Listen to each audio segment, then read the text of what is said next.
अस्सलामुअलैकुम। दोस्तों, आज की वीडियो में हम एक स्टेटमेंट के बारे में बात करेंगे। स्टेटमेंट क्या होता है और इसका सिंटैक्स क्या है और इसका एग्जीक्यूशन तरीका किस तरह होता है और ये एग्जीक्यूट किस तरह होता है। हम कंडीशन कहाँ पर लिखते हैं और एल्स कहाँ पर लिखते हैं, इफ कहाँ पर लिखते हैं और ये आमतौर पर किस लिए इस्तेमाल होता है। अच्छा, इफ जो है, ऐप में हम जो है सिर्फ अगर स्टेटमेंट कंडीशन ट्रू है तो एक स्टेटमेंट हम लिखते हैं वही एग्जीक्यूट होता है, या बहुत स्टेटमेंट लिखते हैं सिर्फ एक ही कंडीशन के लिए वही सारे एक एफ से एग्जीक्यूट होता है। अगर कंडीशन फॉल्स है तो कुछ भी एग्जीक्यूट नहीं होता। लेकिन बाज़ औक़ात प्रोग्रामर को स्टेटमेंट ट्रू होने पर भी कुछ स्टेटमेंट एग्जीक्यूट करने की ज़रूरत होती है और कंडीशन फॉल्स होने पर भी उनको कंडीशन एग्जीक्यूट करने की ज़रूरत होती है। तो वही के लिए हम एफ एल्स इस्तेमाल करते हैं। एफ एल्स का जो आमतौर पर सिंटैक्स है वो इस तरह है। सिंगल स्टेटमेंट के लिए एफ एल्स हम पहले एफ लिखते हैं। ये एफ की जो पहली वीडियो है हमारे, इसमें एफ की ये हमने बात की है, उसकी सिंटैक्स के बारे में बताया था। एफ लिखते हैं, कंडीशन ब्रैकेट में लिखते हैं और फिर इसके बाद एक स्टेटमेंट है, क्योंकि ये single statement if else structure है। अगर ये कंडीशन ट्रू है तो ये स्टेटमेंट एग्जीक्यूट होगा, अगर ये कंडीशन ट्रू नहीं है तो एल्स के बाद जो स्टेटमेंट है वो एग्जीक्यूट हो गया। अच्छा, मल्टीपल स्टेटमेंट के लिए एफ एल्स का स्ट्रक्चर कुछ यूँ है। पहले हम एफ लिखते हैं, फिर एफ की बॉडी कर्ली ब्रेस से शुरू करते हैं और कर्ली ब्रेस पर हम ख़त्म करते हैं और इसके दरमियान जितने भी स्टेटमेंट हम एग्जीक्यूट करना चाहते हैं तो वही लिखते हैं एफ की बॉडी के अंदर। और अगर ये कंडीशन गलत है तो एल्स के बाद जो स्टेटमेंट है वही एग्जीक्यूट होते हैं, और अगर वो मल्टीपल स्टेटमेंट है तो हम इसे कर्ली ब्रेस के अंदर लिखते हैं।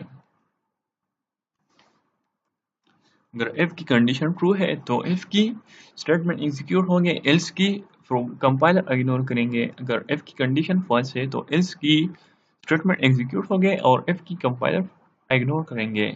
फ्लो चार्ट में जो है यहाँ पर प्रोग्राम की नॉर्मल फ्लो है इस ऊपर वाले तीर के निशान से। फिर इसके बाद कंडीशन है, कंडीशन के बाद जो है अगर कंडीशन ट्रू है तो ये जो राइट साइड वाला स्टेटमेंट्स हैं यही एग्जीक्यूट होंगे, और फिर नेक्स्ट स्टेटमेंट जो है एफ एल्स की बॉडी के बाद जो आम स्टेटमेंट है वही एग्जीक्यूट होंगे। अगर कंडीशन फॉल्स है तो एल्स की जो स्टेटमेंट है वही एग्जीक्यूट होंगे और फिर प्रोग्राम की नॉर्मल फ्लो शुरू हो जाएगी। अच्छा, यहाँ पर हमारे साथ एक प्रोग्राम है जिसमें हमने एक इंटीजर x ली है, फिर यूज़र को हमने एक मैसेज लिखा है enter on number. User number enter करेगा, हम x में वही नंबर स्टोर करेंगे। और फिर इसमें यहाँ पर हमने f लिखा है, अगर x divide by 2 reminder equal to 0, x even number है, एल्स x ऑड नंबर है। इवन और ऑड में सिर्फ दो ही कंडीशन है हमारे साथ, या तो नंबर ऑड होगा या इवन होगा। अगर नंबर इवन है तो एफ वाला स्टेटमेंट एग्जीक्यूट होगा, अगर नंबर 8 है तो एल्स वाला एग्जीक्यूट होगा। एफ की कंडीशन से वो चेक होगा। अच्छा, अगर यूजर ने एंटर 9 एंटर किया तो 9 8 नंबर है, तो आउटपुट हमारे साथ 8 नंबर की आएगी, 9 इज 8 नंबर।